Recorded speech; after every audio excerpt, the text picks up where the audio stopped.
Welcome to my YouTube channel future programming technique. Guys, आज की video के अंदर मैं आपको क्लास को डिफरेंट तरीके से लिखने का तरीका बताऊंगा। यानी कि मेरे पास एक क्लास है। यहाँ पे ये मेरे पास ग्लोबल वेरिएबल है। ये मैं अपनी क्लास के अंदर जो डेटा मेंबर्स लिखूंगा वो एक सिंपल वेरिएबल भी बनाऊंगा। वहाँ पे एक स्टैटिक वेरिएबल भी होगा मेरे पास, जैसे कि ये क्लास के डेटा मेंबर, ये सिंपल वेरिएबल, स्टैटिक वेरिएबल्स और कांस्टेंट वेरिएबल्स। क्यों मैंने ये सारे वेरिएबल्स क्यों लिखे, ग्लोबल, स्टैटिक, कांस्टेंट? क्योंकि जब ये वेरिएबल्स इन वेरिएबल्स आपकी क्लास में होंगे तो जब आप क्लास को डिफरेंट तरीके से डिफ़ाइन करेंगे, यानी कि जिसमें आप हेडर फाइल अलग करेंगे, सीपीपी फाइल अलग होगी, आपकी मेन फाइल आपकी अलग होगी, तो समटाइम ये चीज़ें थोड़ा सा मसला करती हैं जो नए बिगनर होते हैं उनके लिए। तो इसलिए मैंने इन इन सारे जो है global variable, static variable, constant variable, इन सबको मैंने अपनी क्लास के अंदर लिख लिया ताकि आपको कोई मसला ना हो। इस तरह के वेरिएबल्स भी अगर आपकी क्लास के अंदर है तो आपको मसला ना हो क्लास को डिफरेंट लेयर्स के अंदर ब्रेक करने में। तो यहाँ पे ये देखें, मेरे पास एक क्लास है जिसका नाम है माई क्लास, और ये ग्लोबल वेरिएबल है मेरे पास। और यहाँ पे मैंने डेटा मेंबर्स लिए, स्टैटिक मेंबर, कांस्टेंट है। और इसी तरह ये मेरे पास क्या है, डिफ़ॉल्ट कंस्ट्रक्टर है। और ये मेरे पास पैरामीटराइज कंस्ट्रक्टर है। अब यहाँ पे देखें, ये डिफ़ॉल्ट कंस्ट्रक्टर के अंदर मैंने क्या किया, मेंबर इनिशलाइज़र लिस्ट के थ्रू मैंने अपने कांस्टेंट वेरिएबल्स को इनिशलाइज़ किया। आपको ये पहली वीडियोस के अंदर मैंने बताया हुआ है कि अगर आपको ये वीडियोस आपको नहीं पता कि constant variables, static variables, global variables class के अंदर कैसे बनाते हैं, तो मेरी एक वीडियो पड़ी है, मैं एंड पे लिंक उसका शेयर कर दूंगा। तो वहाँ पे आप डिटेल में जाके देख सकते हैं कि constant, static, global variables class के अंदर कैसे बनते हैं और ये होते क्या है। तो कांस्टेंट वेरिएबल को मेंबर इनिशियलाइजर लिस्ट के थ्रू इनिशलाइज़ किया, क्योंकि ये कंस्ट्रक्टर के अंदर इनिशलाइज़ नहीं कर सकते इनको। तो ये वही काम किया मैंने। ये दूसरा मैंने पैरामीटराइज कंस्ट्रक्टर है मेरे पास, ये डिस्प्ले का फंक्शन है जिसमें मैंने सारे वेरिएबल्स को डिस्प्ले किया। और यहाँ पे ये देखें, ये इसलिए होता है, जो स्टैटिक वेरिएबल्स होता है उसको क्लास के बाहर भी डिक्लेयर करना होता है क्योंकि ये शेयर्ड मेमोरी होती है।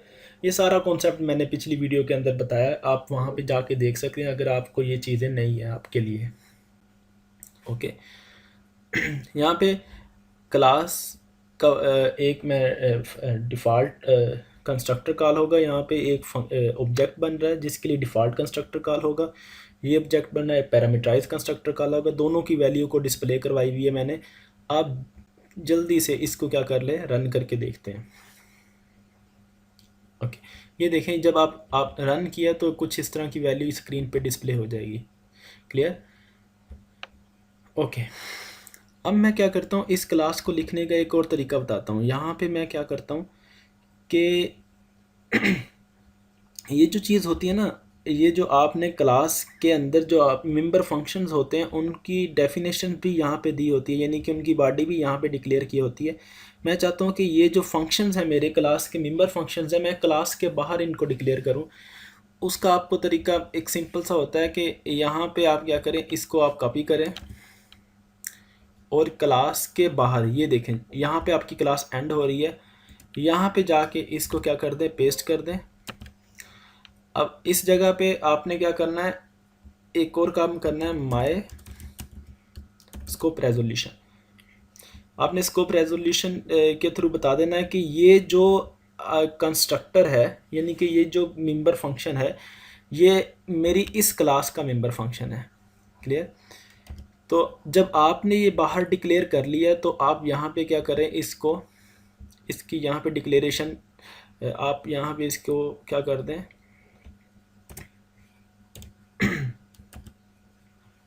यहाँ पे आप इसको सिंपल सिर्फ उसकी प्रोटोटाइप दे दें। क्लियर?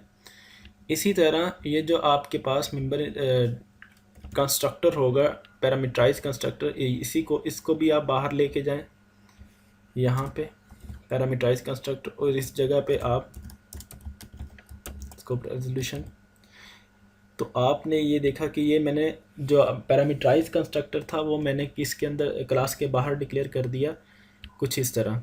तो आप क्लास के अंदर इसकी जस्ट प्रोटोटाइप दे दें, क्लास के अंदर इसकी जस्ट क्या दे दें, प्रोटोटाइप दे दें।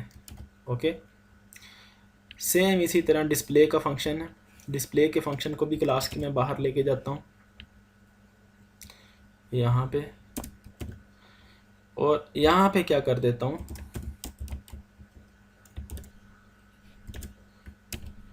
अब ये देखें, इससे मैंने डिफाइन कर दिया कि ये मेरी क्लास, माय क्लास का मेंबर फंक्शन है, और इस जगह पे मैं क्या कर देता हूँ, इसको सिर्फ प्रोटोटाइप। अब ये चीज़ देखें, ये सिंपल मैंने क्या काम किया, क्लास के अंदर से जो उसकी मेंबर फंक्शंस हैं उनकी जस्ट प्रोटोटाइप क्लास के अंदर रखी, बाकी सारा काम मैं क्या कर लिया, मैंने जो फंक्शन मेंबर फंक्शंस हैं उनको मैं क्लास से बाहर लेके डिफ़ाइन कर दिया, वहाँ पे उसकी बॉडी को मैंने क्या कर दिया, मेंबर फंक्शंस को डेफिनेशन जो है मैं वो क्लास से बाहर ले गया। तो एक तरीका ये भी आप कर सकते हैं, जब आपने एक क्लास बनाई होती है तो आप क्लास के अंदर क्या करें, सिर्फ उसके जो फंक्शंस हैं उनकी प्रोटोटाइप दें, बाकी जो फंक्शंस की डेफिनेशन है वो क्लास के बाहर आप इस तरह एक्सेस कर सकते हैं, आप उस तरह लिख सकते हैं। आप इसको रन करके देखेंगे तो सक्सेसफुली ये रन होगा। ओके, ये देखें, वैसे ही आपका प्रोग्राम रन हो गया है जैसे आपका पहले प्रोग्राम रन हुआ था। सो एक तरीका हमने ये देखा, उसी क्लास को हमने थोड़ा सा चेंज करके लिखा, क्लास के मेंबर फंक्शंस को बाहर निकाल के लिखा। अब हम देखेंगे कि एक क्लास को मैं 3 लेयर के अंदर, यानी कि 3 फाइल के अंदर कैसे मैं सेपरेट करता हूँ। वो एक बेहतर प्रैक्टिस होती है। अब मोस्टली जो प्रोग्रामर होते हैं वो इसी तरह काम कर रहे होते हैं कि जो क्लास है उसको 3 लेयर्स के अंदर लिखते हैं, यानी कि 3 फाइल्स के अंदर एक क्लास को लिखते हैं। उसमें क्या क्या होता है मैं आपको बताता हूँ। उसमें से एक तो होती है फ़ाइल आपकी जिसके अंदर आपका ये जो मेन फंक्शन होता है, एक फ़ाइल आपने बनाई होती है CPP फाइल, उसके अंदर जस्ट आपने मेन फंक्शन लिखना होता है।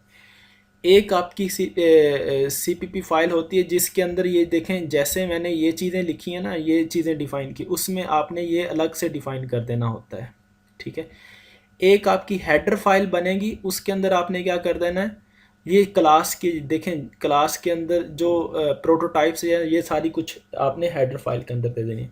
अब मैं ये करने जा रहा हूँ, मैं यही चीज़, यानी कि ये प्रोग्राम मैंने एक फ़ाइल के अंदर लिखा हुआ है, ये सारे का सारा काम मैंने एक फ़ाइल के अंदर लिखा है। अब इसी काम को मैं 3 डिफरेंट फाइल के अंदर कैसे सेपरेट करता हूँ मैं वो बताता हूँ। उसके लिए मैं क्या करूँगा, सबसे पहले एक मैंने CPP फाइल बनाई, उसको मैं नाम दे देता हूँ मेन का। इस फाइल के अंदर मेरा मेन फंक्शन आ जाएगा, ठीक है। और एक और CPP फाइल बनाई, उसको मैं नाम कोई भी नाम दे देता हूँ, सपोज करें मैं माय क्लास का नाम दे देता हूँ, यहाँ पे कोई भी नाम आप दे सकते हैं। और एक आपने हेडर फाइल बना लेनी है, क्योंकि हमारे पास एक ही क्लास है तो उसकी हेडर फाइल बना लेनी है। हेडर फाइल का नाम भी आपने वैसे दे देना है जैसे माय क्लास, क्लियर। और यहाँ से देखें, यहाँ पे आपने ज़रूर हेडर फाइल को सिलेक्ट करना है, इस जगह से आप उसको ऐड कर दें। अब ये आपके पास एक हेडर फाइल आ गई, आपके पास एक मेन, आपके पास ये। अब मैं क्या करता हूँ, ये 3 जो मेरे पास फाइल्स बनी है, यानी कि हेडर फाइल, माय क्लास और मेन, इन तीनों के अंदर मैं ये एक फ़ाइल को सेपरेट कैसे करूँगा मैं आपको वो बता रहा हूँ। सबसे पहला काम आपने क्या करना है, सबसे पहला काम आपने ये करना होता है कि जो आपकी हेडर फाइल होती है उसके अंदर आप ये वाली चीज़ लिखें, यानी कि क्लास,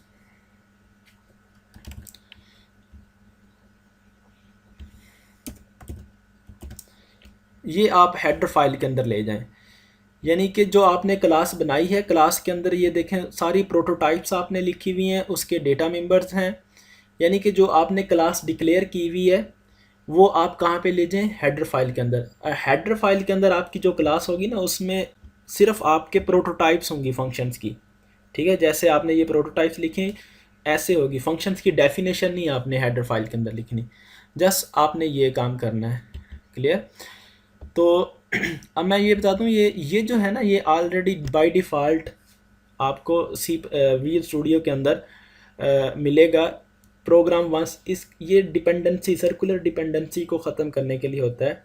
जब आप आगे जाके आप देखेंगे कि, यानी कि सपोज करें आपके पास दो क्लासेस हैं, एक क्लास के अंदर इसके अंदर दूसरी क्लास का ऑब्जेक्ट बन रहा है, दूसरी क्लास के अंदर इस क्लास का ऑब्जेक्ट बन रहा है, तो उसमें सर्कुलर डिपेंडेंसी आने के चांसेस होते हैं, ठीक है। उससे बचने के लिए क्या होता है कि ये जो है, जब आप ये यहाँ फ्रंट पे आप लगा देते हैं तो सर्कुलर डिपेंडेंसी नहीं आती। तो फिलहाल हमारे कोड के अंदर, हमारा जो अभी हम कोड कर रहे हैं, यहाँ पे कोई ऐसा सीन ही नहीं है कि दूसरी क्लास का ऑब्जेक्ट मैं यहाँ पे बना रहा हूँ, तो यहाँ पे सर्कुलर डिपेंडेंसी के आने के चांसेस ही नहीं है। तो आप बाय डिफ़ॉल्ट ऐसे इसे लिखते रह, जैसे लिखा हुआ है ऐसे ही रहने दें, ताकि कल को आपको सर्कुलर डिपेंडेंसी ना आए जब आप उस तरह का काम करेंगे। लेकिन हमारे केस में इसका कोई काम नहीं है, आप इसको ख़त्म भी कर दें तो भी हमारा काम ओके ठीक चलेगा। क्लियर? ये आपकी हेडर फाइल बन गई। अब मैं क्या करता हूँ, सीपीपी फाइल बनाता हूँ। मैंने सीपीपी फाइल के अंदर क्या करना है, ये जो मेरे सारे क्लास, जो माई क्लास के अंदर सारे मेरे डेटा, ये जो मेंबर फंक्शंस होंगे, इनकी डेफिनेशन जो मैंने लिखी होगी वो सारी मैं किस में ले जाऊंगा, सीपीपी फाइल के अंदर। यानी कि ये जो प्रैक्टिस फाइल है, यहाँ पे ये देखें, ये सारी चीज़ें जो है, ये डेफिनेशन जो है, मेंबर फंक्शन की डेफिनेशन जो है, ये मैं किस में ले जाऊंगा, सीपीपी फाइल के अंदर ले जाऊंगा, ठीक है, यहाँ पे। ओके। अब यहाँ पे देखें एरर आ रहा है। एरर किस चीज़ का आ रहा है, सीपीपी फाइल को नहीं पता कि माय क्लास क्या चीज़ है, यानी कि माय क्लास कहाँ पे बनी हुई है। अब यहाँ पे सीपीपी फाइल को बताना होगा कि माय क्लास आपकी ये चीज, उसकी हेडर फाइल इंक्लूड करनी होगी, include my class dot H. जब आप ये इंक्लूड कर देंगे तो इस फाइल, सीपीपी फाइल को पता चल जाएगा कि माय क्लास जो है उसकी हेडर फाइल मौजूद है। तो इसलिए ये जो सारे फंक्शंस लिखे हुए हैं, ये बेसिकली उस माय क्लास के मेंबर फंक्शंस हैं। क्लियर? तो आपके ये एरर्स नहीं आएंगे। तो आपने ये ज़रूर लिखना है सीपीपी फाइल के अंदर, ये जो चीज़ है, यानी कि स्टैटिक वेरिएबल्स जो होंगे उनको डिक्लेयर लाजमी करना है, अदरवाइज़ वेरिएबल्स जो स्टैटिक वेरिएबल्स है उसका मसला आएगा। अब मेन फंक्शन के अंदर जस्ट मैंने क्या करना है, जो मेन पार्ट था मेरा, यानी कि ये चीज़, इसको मैंने क्या किया, कॉपी किया, और मेन के अंदर मैंने क्या कर दिया, इसको यहाँ पे। इसके ऊपर आप क्या लिखें, इसके ऊपर भी आपने ये जो है हेडर फाइल इंक्लूड करनी है, ठीक है। Header file hash include my class, ये हेडर फाइल आपने इंक्लूड करनी है इसके अंदर। ओके, एक काम आपने ये करना है, इसके अंदर आपने hash include IO stream using name space जो लिखते हैं वो भी आप यहाँ पे लिख लें, क्योंकि इनपुट आउटपुट भी हम लेते हैं इसमें। ये चीज़ भी आप लिख दें इसमें, std। ओके। अब ये देखें, ये जो एक काम था मैंने यहाँ पे किया हुआ था, वही काम मैंने इसी काम को, ये जो क्लास के अंदर मैंने किया हुआ था, यानी कि एक ही फाइल के अंदर क्लास, पूरी की पूरी क्लास बनाई हुई थी, उसी काम को मैंने 3 फाइल के अंदर मैंने सेपरेट कर दिया। हेडर फाइल के अंदर क्या कर दिया, सिर्फ हेडिंग्स दे दी, यानी कि मैंने प्रोटोटाइप्स दे दी क्लास के मेंबर फंक्शंस की, और डेटा मेंबर्स लिख दिए। तो माय क्लास के अंदर क्या किया मैंने, क्लास के जो मेंबर फंक्शन है उनकी डेफिनेशन दे दी। मेन के अंदर क्या किया, जो मेरा मेन फंक्शन था वो मेन की फ़ाइल के अंदर मैंने लिख दिया। अब आप ही क्या करें, इसको बेशक यहाँ पे क्या कर दें, कमेंट कर दें, तो आप इसको अब रन करके देखें।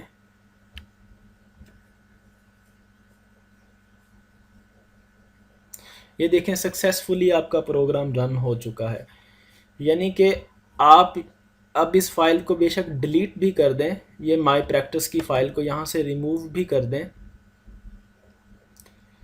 तो आपका वही वाला काम मैंने 3 फाइल के अंदर कर लिया है। तो ये एक अच्छी प्रैक्टिस होती है जिसके अंदर हम क्या करते हैं, थ्री फाइल्स बनाते हैं।